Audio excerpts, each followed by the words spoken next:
Hello. Hello. Hi, Dr. Sheena. Happy afternoon, friends from all over the world. Thank you Hey, for good morning coming. from South Africa. Yeah, in Dr. Sheena's in South Africa, it is morning. Over here in Yeah, Malaysia, it's afternoon. And somewhere else, it's probably at night. that's right. Thank you. Yeah, thank you for coming, friends all over the world. My name is KK Chee. You can call me KK, and it is a wonderful honor for me here today to introduce this lovely lady. And for 3.5 days, all of us have been enjoying and benefiting from the life changing, mind shifting stories that 100 over experts have been sharing with us in this awesome Global Women Empowerment Summit, the brainchild of our friend and founder, women empowerment advocate Andrea Sapka. Yeah, Oh, and now it's brought to life by all these experts, thought leaders, knowledge gurus, relationship advocates, as well as technology specialists and professionals. And everyone brought along their own personal unique stories to inform, educate, persuade, inspire, and even entertain us at times throughout the last 3.5 days.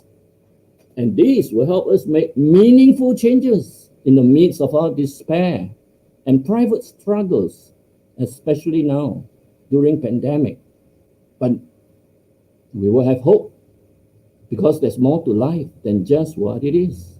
That we can be more, we can do more, and empower us to grow, to rise again, and give back to others who may be in need.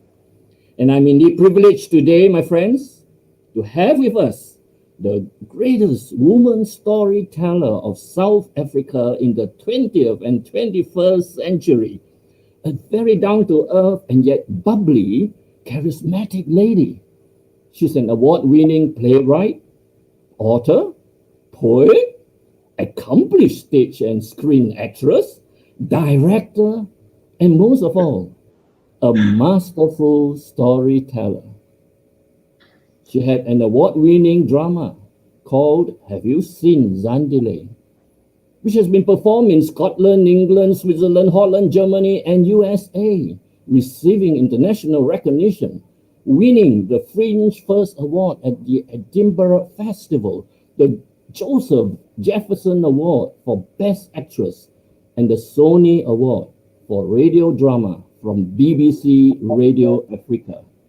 In 2016, she was nominated as one of BBC 100 Women of the Year. She has been conferred and honored with 7 honorary doctorates, the latest being the Nelson Mandela University Honorary Doctorate in 2018. When she was young, an elderly aunt and her paternal grandmother profoundly influenced her and fired her imagination and inspired her enthusiasm to carry on the legacy of storytelling. This was finally embedded deep within her when she encountered an Imbongi, one of the legendary poets of African folklore. Yeah, there's so much I can tell about her, but no, we shall hear from her, we shall listen to her, and learn from her. Today, Gina will share with us why storytelling means so much to her and can be for each of us too. Perhaps we can even hear the poet inside her, and maybe even a song. Let's see. Ladies and gentlemen, the one and only truly gifted storyteller, Dr. Gcina Mhlophe. Over to you, Sheena. I call on you, sky, you sun and the moon, you earth and the sea. Give me the wisdom I need, Yelelema, to tell the story, Yelele, to tell the story and bring back respect to our culture. Sibhakabhaka langa nyanga mhlaba nolwandle indike ukuhlakanipha yebo mina ngixoxele ndaba yelele ngixoxele ndaba kubuye inhlonipho yamasiko ethu.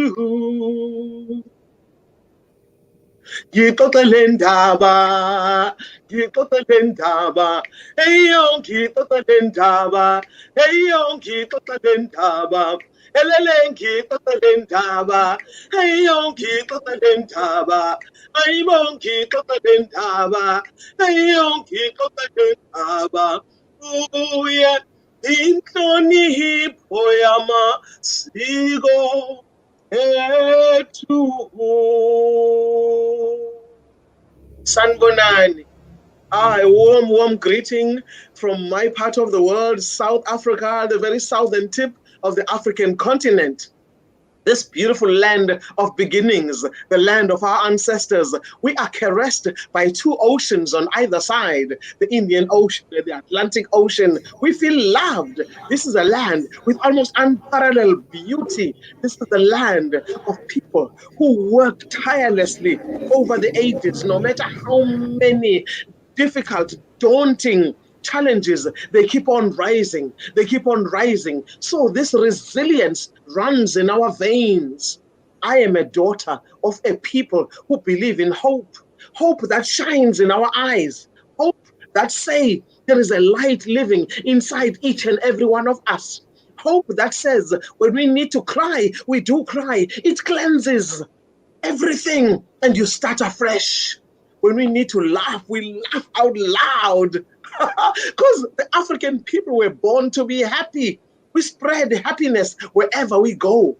So, why do we tell stories? There are many reasons why people tell stories. But for me, Gcina Mhlophe, the last daughter of my father and my mother, I tell stories in order to wake up stories in other people. I truly believe every living being has got a story to tell.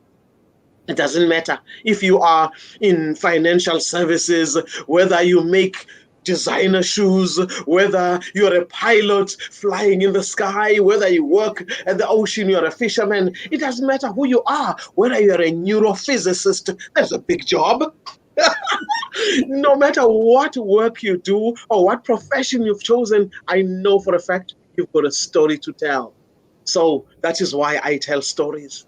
But also, we are living in very, very challenging times. And I know there never was a time in the history of humanity when there were no challenges. Every generation has got its own challenges. We grew up dealing with the apartheid government, repressive, draconian laws. We were fighting in the struggle for freedom. We thought once we gained our freedom, things would ease up. And then other challenges came up. We've got challenge after challenge, and our children and their children's children will be facing their own battles. And there's a lovely author from South America who says, lack of struggle weakens the soul.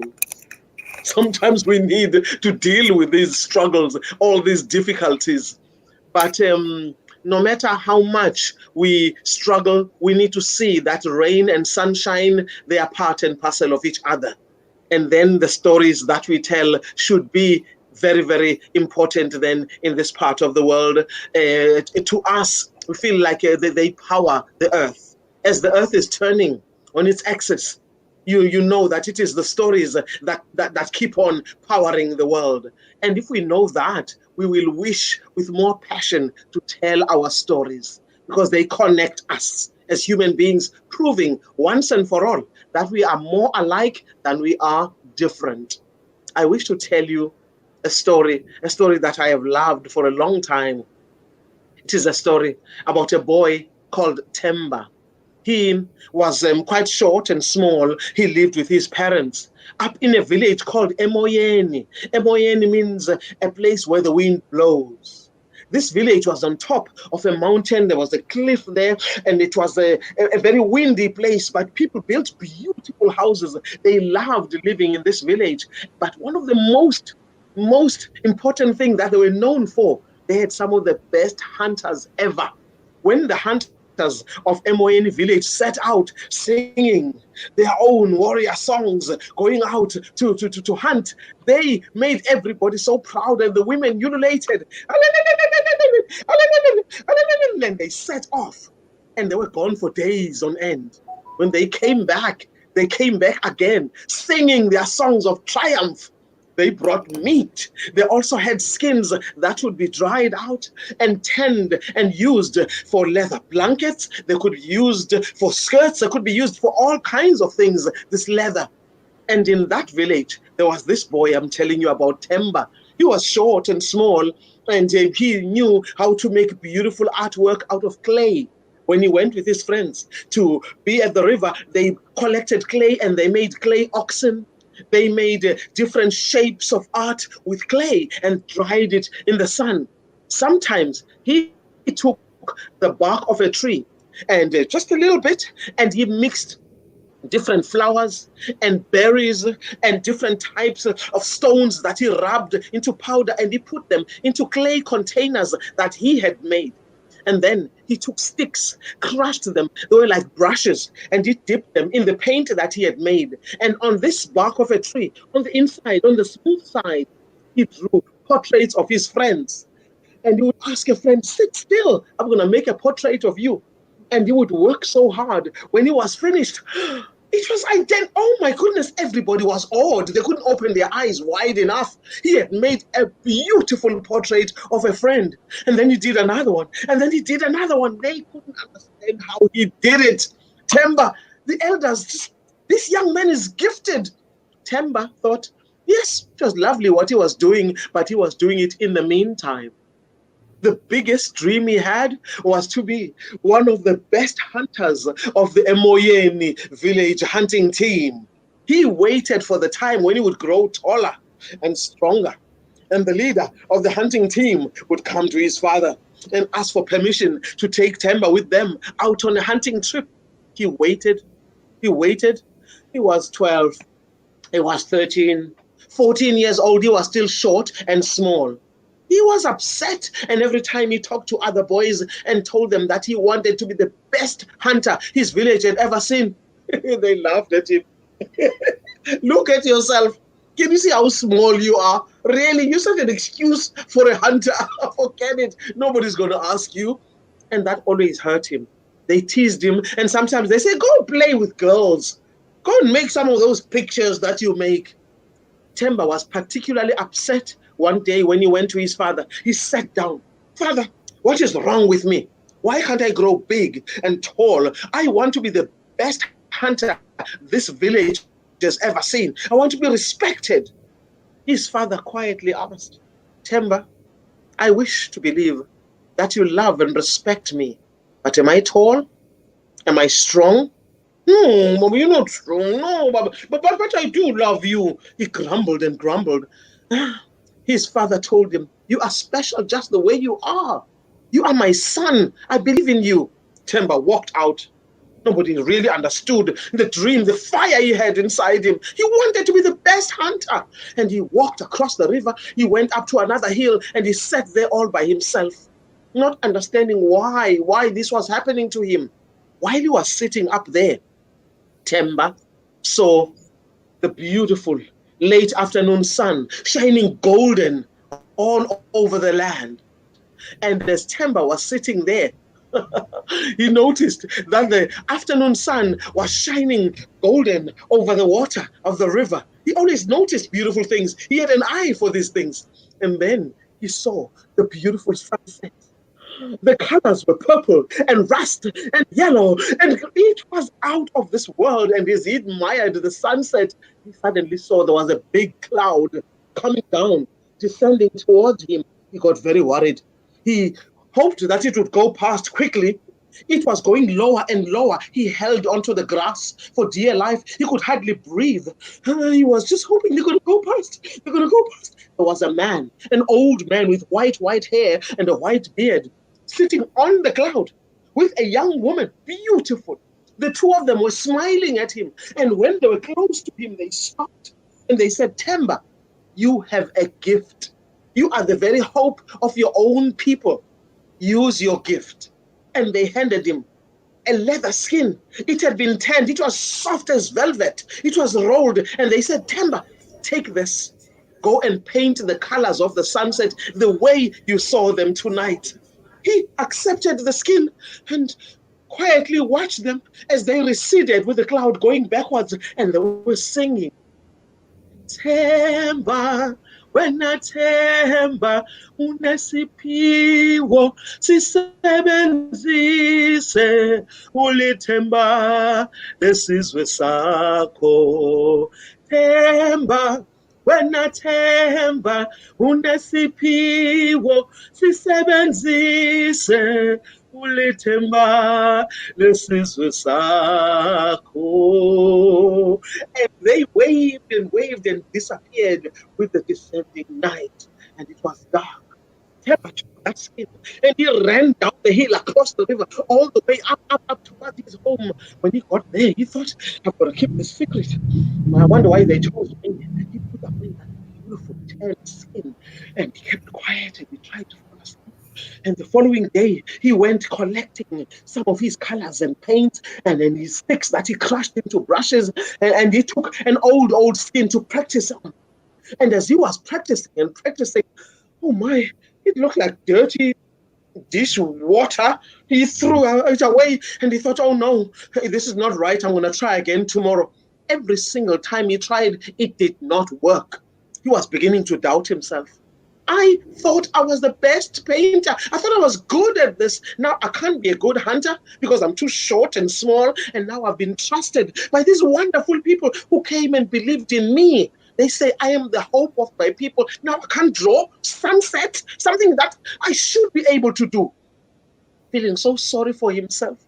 The following day he decided, you know what? Maybe these people came to the wrong village. Maybe they came to the wrong Temba. Maybe I'm not the one. I should take the skin back up to the hill and wait for them to come back. I have to hand it back to them. I am useless. Honestly, there's nothing I'm good at. He took the skin and he sat up on the hill feeling so sorry for himself, his heart breaking and thinking, they must come.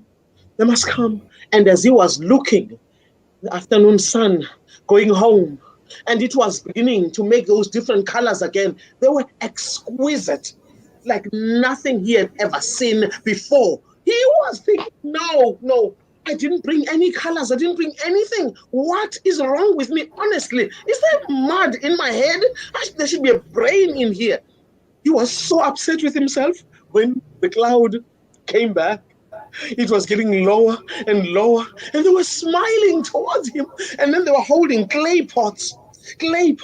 As they were holding these clay pots, they came closer and handed the clay pots. He stood up, jumped, and accepted those pots. Every single one of the pots had sticks, all of them thick with juicy wet paint of different colors. It was like rainbow sticks. Oh my goodness. He thanked them and he put them down and they said, go on, paint the colors of the sunset. Your name is Temba. You are the hope of your people. He opened the skin, he took the brushes, and he was painting like a madman. Quick! He didn't want the sunset or the light to disappear before he was finished. It was unbelievable. When he was done, his heart was beating so fast, and he waved, thank you! Thank you, as they were receding, singing their song. Unesiphiwo sisebenzise ulithemba lesizwe sakho. Temba, wena Temba, unesiphiwo sisebenzise ulithemba lesizwe sakho. He took that skin. It was dark. He had to hold it very carefully and walk down the hill. And then he crossed the river, up the hill again, all the way back to his home. When he got home, he tried to show it to his parents. Mama, look what I have done. His mother said, my child, it's dark. I cannot see. Put it aside. I'll see it in the morning. Oh. I tried to tell his father, Baba, look at this. Look what I have done. And the father said, my child, wait for the morning. We cannot look at this now. The fire cannot make bright enough light for us to see. And he was disappointed, but he had done it. He had done it. He put it away safely. After supper, he tried to go to sleep. He could not fall asleep. No matter how much he tried, he was just smiling.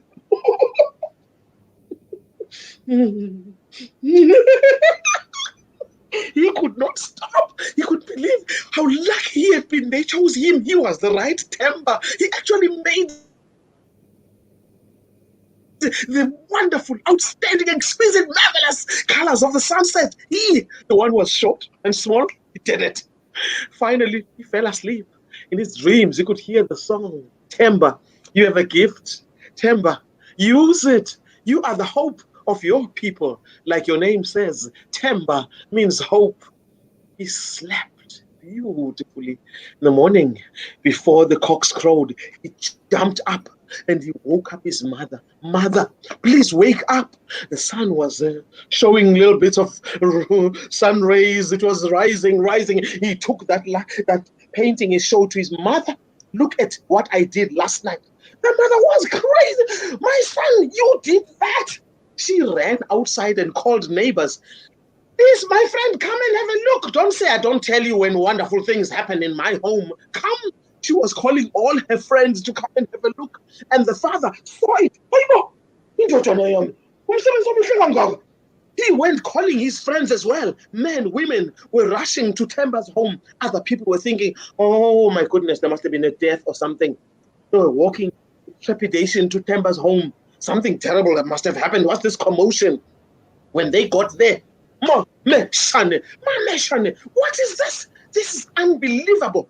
The other elders were saying, it looks as if this young man had a big knife. Sharp. He cut the evening sky and he took that sunset and he put it on the skin here. What a talented young man. Somebody rushed to call the chief of the village, and the chief came walking slowly. Finally, he sat down and he looked at the work Temba had done and he said, young man, make a portrait of me. Temba had to quickly rush and get his colors now, enough smiling and receiving all the praises. And he took his paintings and another scheme and he made a beautiful portrait of the old man, the chief of the village. Another old man came and asked for his own portrait. Another old lady came,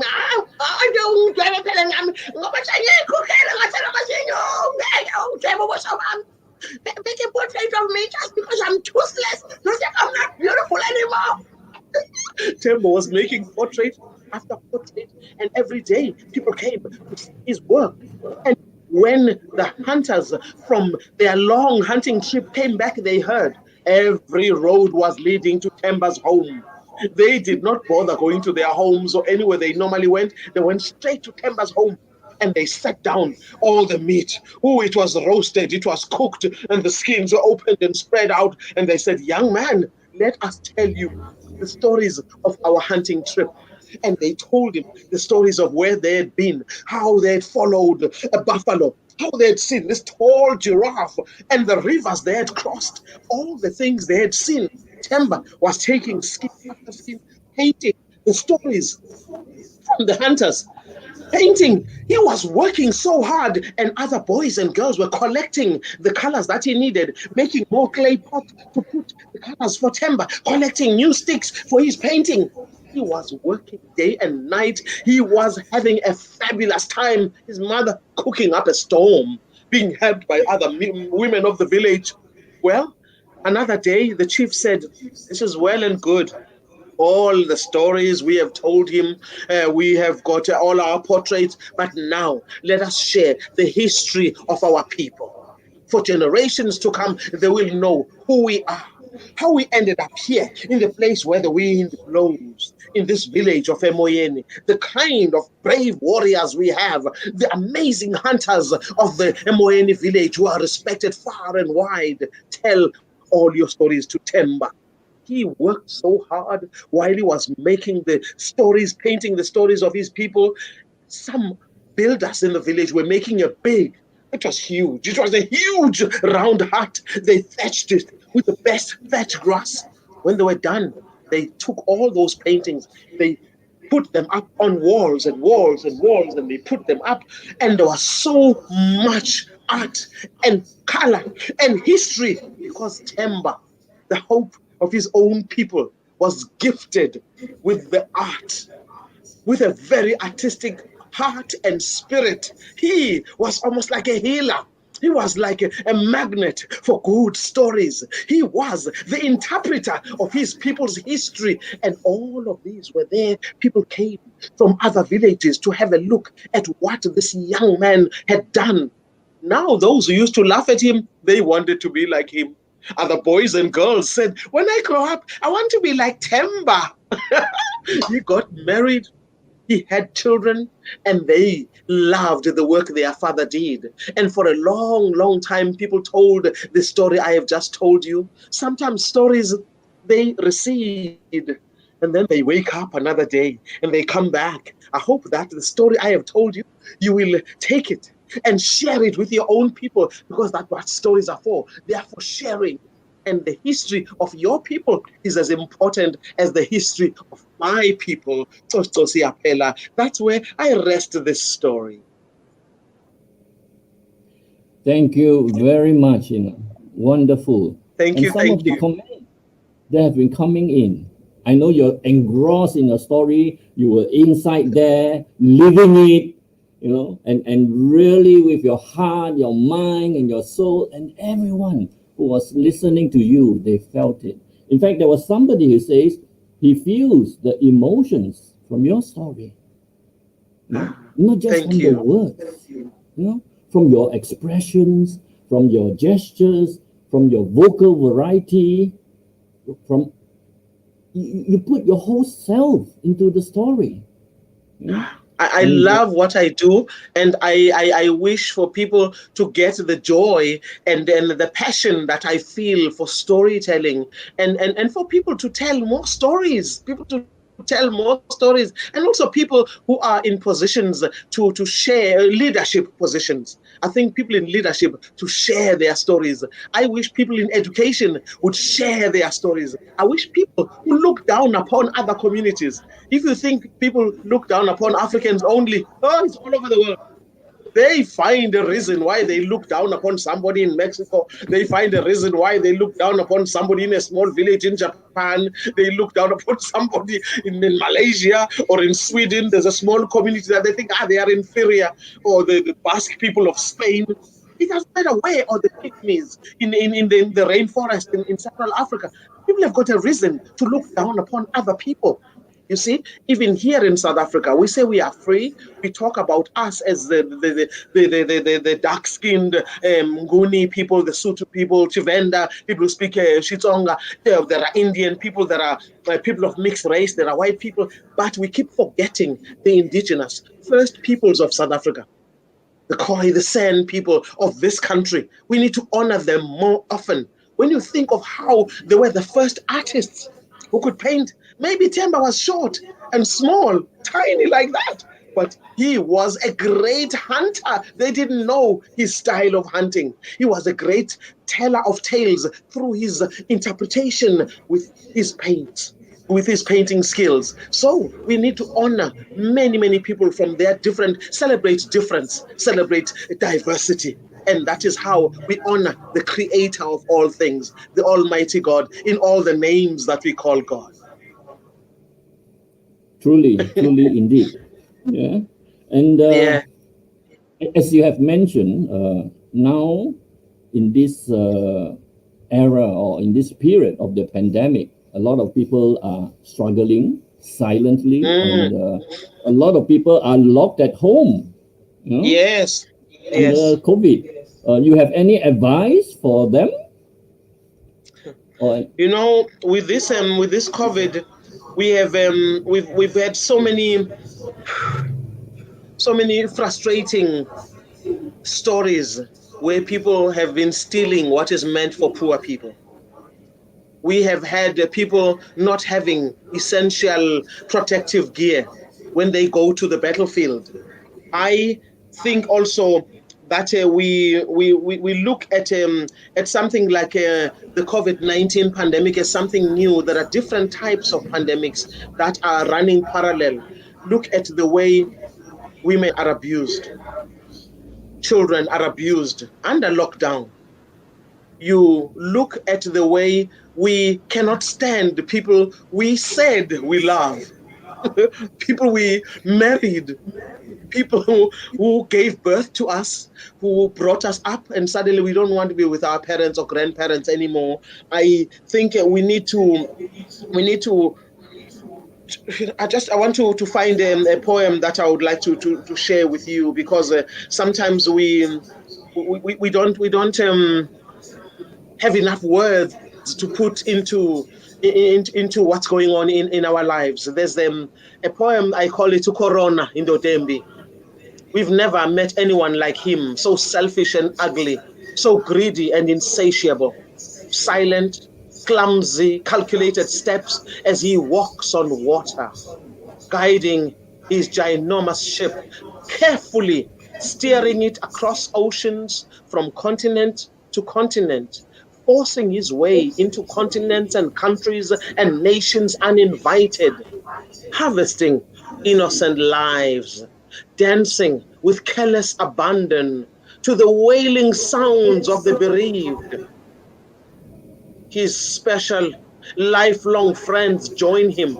I'm talking about murderers, rapists, bigots, narcissists, racists, and assassins. They share toast after toast, with our expensive tears. They dance and they laugh out loud. Corona, Corona the ugly. In the driving winds, we hear his ghostly, chilling laughter. The very young and the very old are at his mercy. Everyone in between must heed the call. Take cover, stay home, wash your hands, sanitize, stay warm, wear masks. But what about the homeless and the unemployed? What about the hungry who have no water to drink, let alone wash hands or bath? Sanitize, what's that? They ask. Corona in Dotembi. He whispers a quiet message. Thank me. You must thank me. I am here to reveal the ugly in you. I am here to uncover the greedy in you, to shed light on the blatant lies you tell each other, to unmask the thieves amongst you, to reveal the fear you live with daily, to expose the power hungry, to identify heroes and sheroes. You must thank me. I am here to awaken compassion, to remind you that your hope resides inside each and every one of you. To remind you, the rising sun shows and tells you that every morning the birds of heaven singing ancient songs are telling you to stop blaming and panicking and shouting and crying. You must stand up and fight. You are soldiers of love. Caring for one another is the most original, potent, powerful weapon you'll ever need to meet my might. That's how we fight against Corona, with compassion for one another.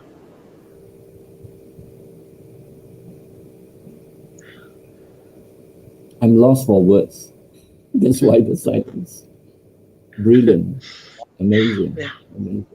yeah, You have put the whole um, the impact and the effects on humanity, what the virus has done. yeah, Mm. yeah. When we hear the numbers of people that have perished since the beginning of this year, um, we never saw it coming. When we danced and laughed, Happy New Year! Happy New Year! We had no idea what was coming. Corona knew he was on his way already. He knew he was on his way. He was watching us singing and dancing. I remember declaring and saying to my friends and also other members of our organization, Gcina Mhlophe Arts and Heritage Trust, saying, this 2020 is the year of awesome possibilities.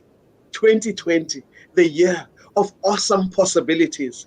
In January, oh, it was amazing. We went traveling to the United States. My daughter came with me. We performed together at the Isabella Stewart Gardner Museum. We performed at the Rhode Island Storytellers Festival, went to Newport Museum. I went all over. We came back to South Africa, and in February, we had a huge celebration under our storytelling tree celebrating mother tongues. It's an international mother tongue day. And people were telling stories and singing songs and poetry and dancing, celebrating their mother tongue, which is your second identity.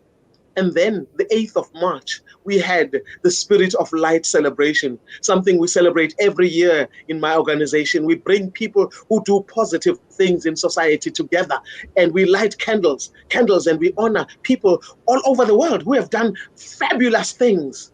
And when we were singing, one of the songs that we sing every time, Liza Lise, idinga lakho, Thixo Nkosi yenyaniso, zonke inhlanga izizwe, mazizuze usindiso.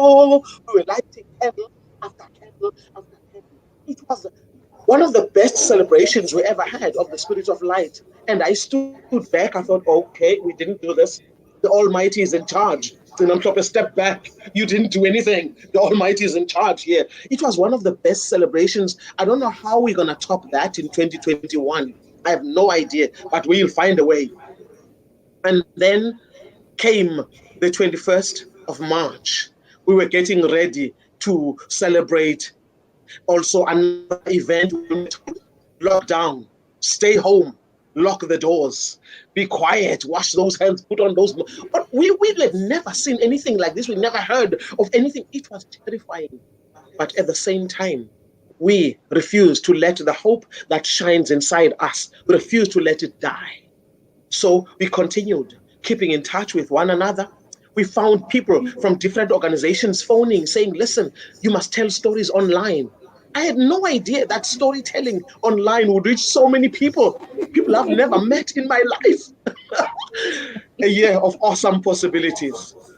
And with poetry, with songs, we did different virtual celebrations over and over throughout these months of coronavirus lockdown. We found people showing resilience like we never thought we had resilience. People in the workplace giving of themselves. People that you thought would have hated one another, would have not cared about one another, finding reason. I've seen in other countries people standing in front of old age homes, singing their hearts out. Even opera singers who didn't have theaters to perform. I remember being asked at the Playhouse Theatre to write a new piece, and I called it I Dream a River. And I went and I performed at the Opera House in front of an empty audience. And there was a camera there showing this performance of I Dream a River. And I performed for the multitudes of people that I could see in my mind's eye. And that video was shown on Facebook and other platforms. I Dream a River. Now I know that one day I will write it into a book. I want it to be a CD, and I want to broaden it and have dancers working with me. I want all kinds of sound effects, the multimedia element of it. I really, really care about the fact that we, creative arts people, we are healers. That's why we are here. So we might not have the vaccine. We might not have all kinds of medicines in ICU, but we keep on healing with our art, with our ability to connect with people of all races and cultures and religions in any part of the world. And these virtual platforms have allowed us then to confirm that this 2020 is the year of awesome possibilities. People who have recovered when people had given up on them because of this coronavirus. And they said,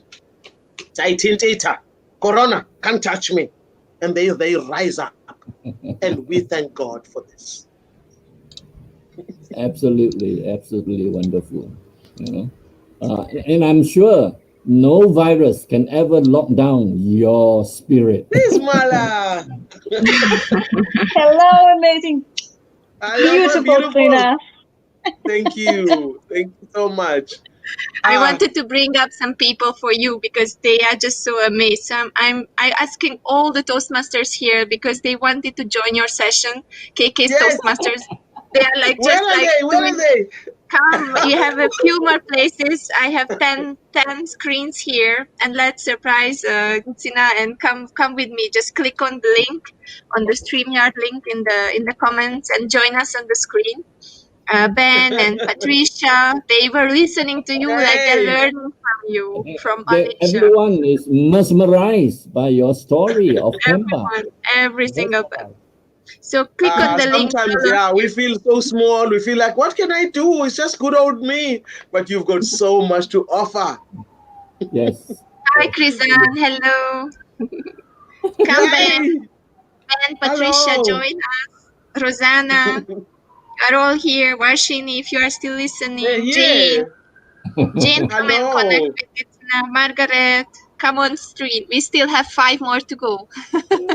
Wonderful, wonderful. The little group of people that is always weekly with Andrea. You know, yes. She always bring people to inspire us, to educate us, to uplift us. That's Rosanna. Hi. Rosanna, hello. How amazing are you? Oh, hello. Oh my goodness, this is wonderful. God. I'm so glad. A truly amazing lady. Yes. You've got to come to Malaysia, Gcina. We'll do I'm that. dumbfounded. But you know who's coming to my birthday this year? KK is coming to my birthday on the 24th of October. Did you know that? He has agreed. Is he allowed to travel?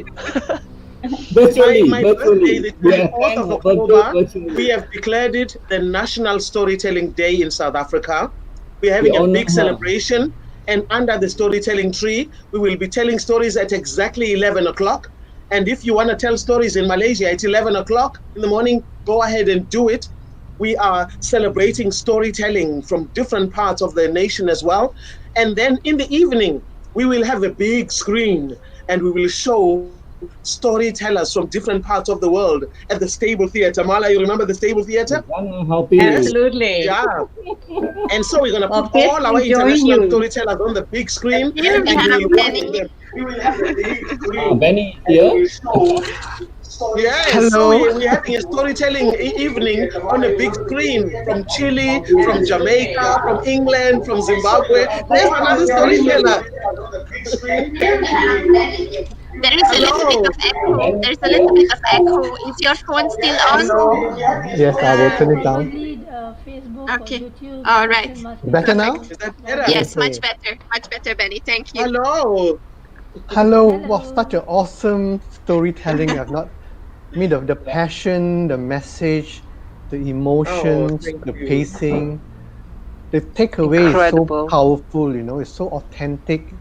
And you have left an impact in all our lives. Thank you so much for what you've done. It's a great honor to be amongst you. Thank you. You know, they want to invite you to the Malaysian Toastmasters to join them for their sessions because they would like to learn from you.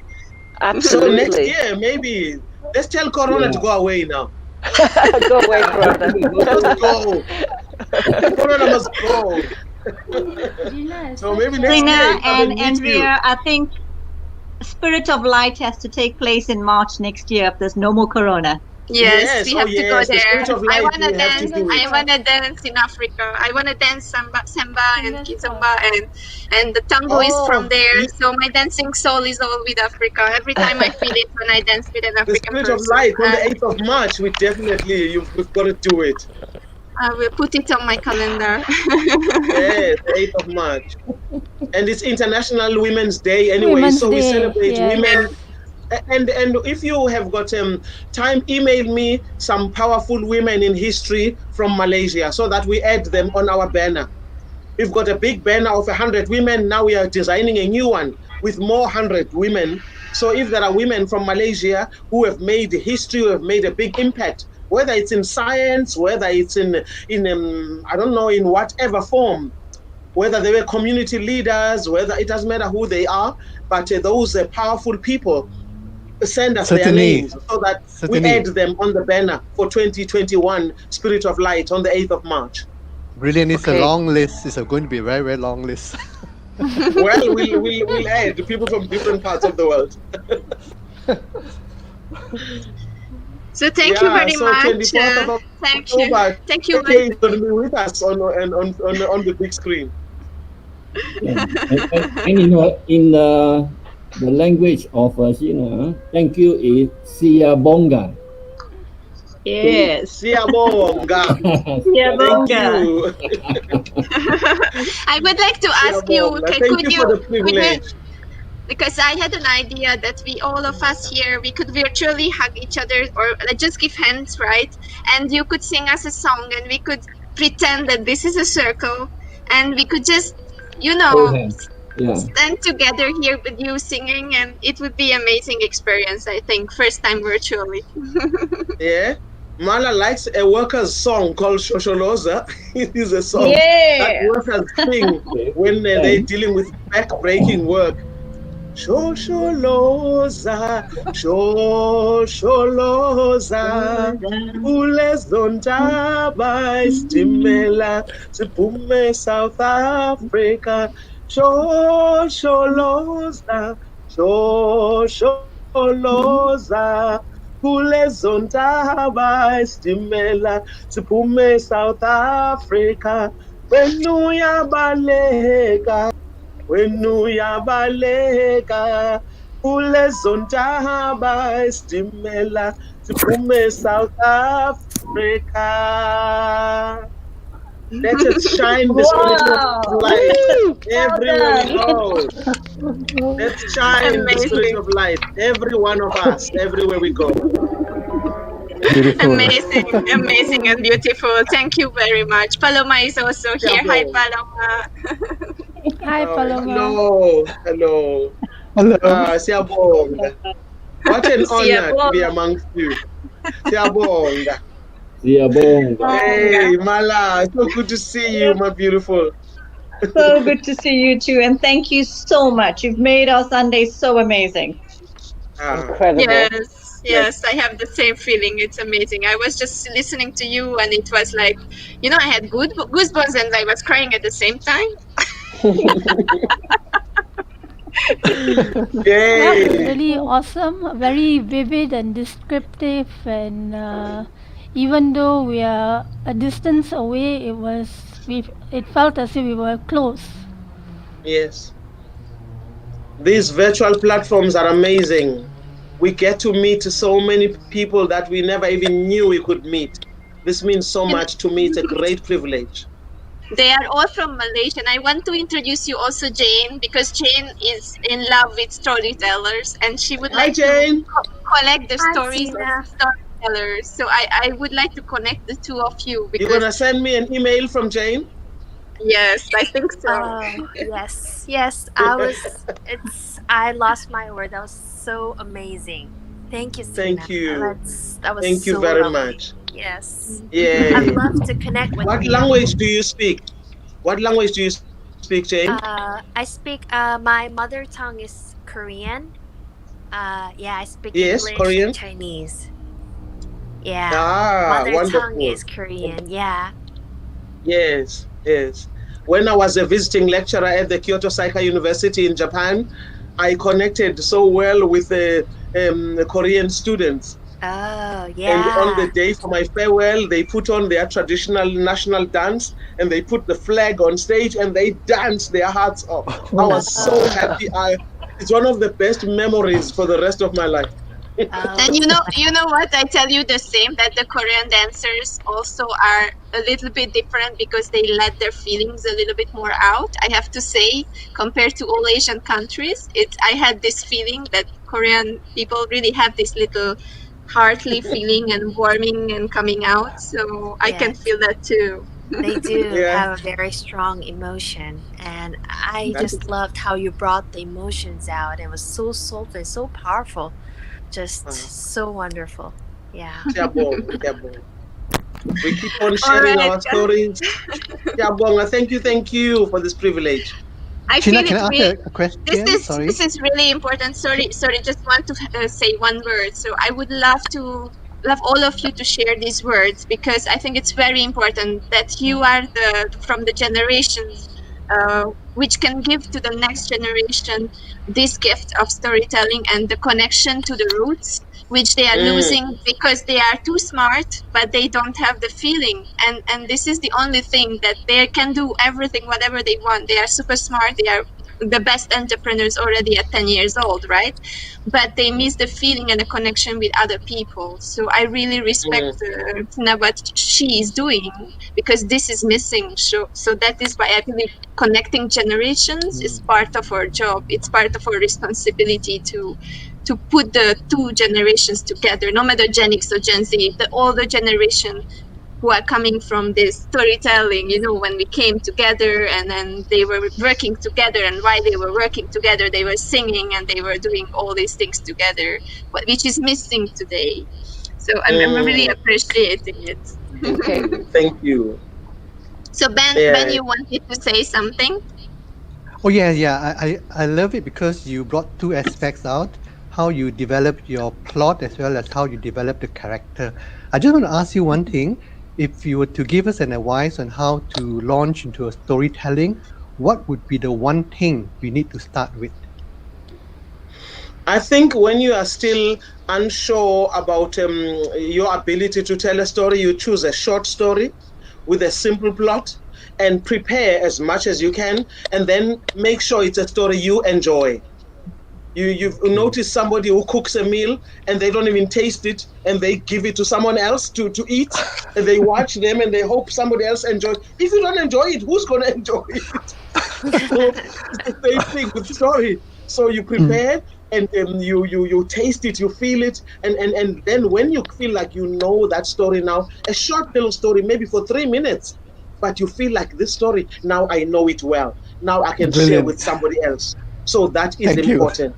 Yes, Thank you. extremely important. Then it grows. And also, Good tip. language is crucial. Storytellers are language lovers. Mm, The use of language is extremely important. Thank you yes. very much. Thank you. Thank All right, guys, I have to close down this room Yes. because I have to rush for the relationship Yeah. taboos with the other guys, Wasim and Ellen. And Ellen and Mariam are from South Africa too. Mala brought them too, so they will share their own magic. Ah, Yeah, they are next fantastic. up. Ellen, Mariam, Wasim, and Gina, two couples. They are sharing taboos about relationships. So So see what you do we there. say? Stories power the world.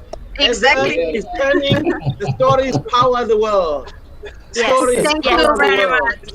Thank you They all of power Bye. the Thank you. world. Thank That's you, what stories everybody. do. Thank you. Thank you. Bye. Thank you, Bye. everyone. Bye. Bye Bye. bye. Thank You, you. thank Thanks you. you. Thanks, Andrea. Take care. Take Thank Bye. care.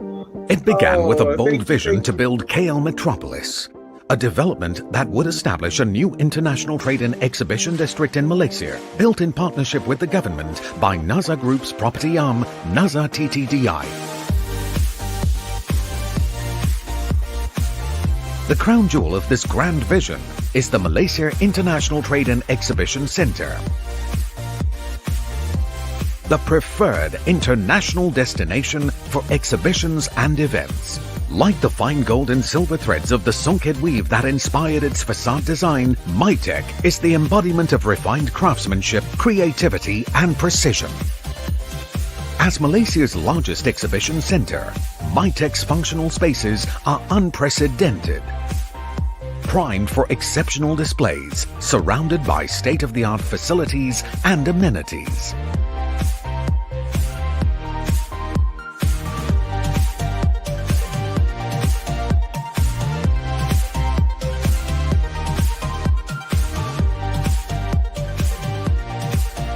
This iconic structure affirms a commitment to innovative excellence.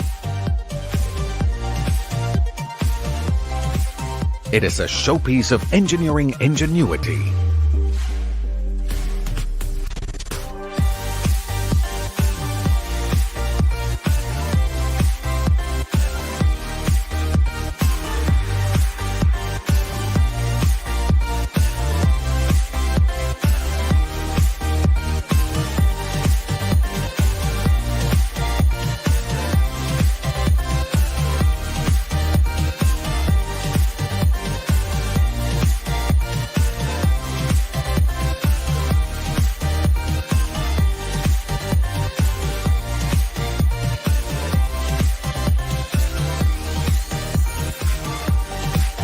An enduring icon built for a new Malaysian era of success.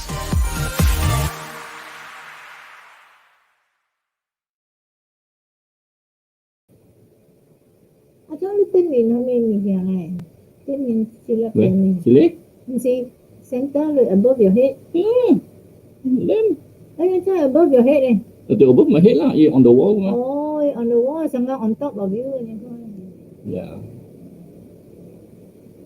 It will can lock out. It lock in now. Where is the lock out? Yêu chỉ đề mà. Live studio.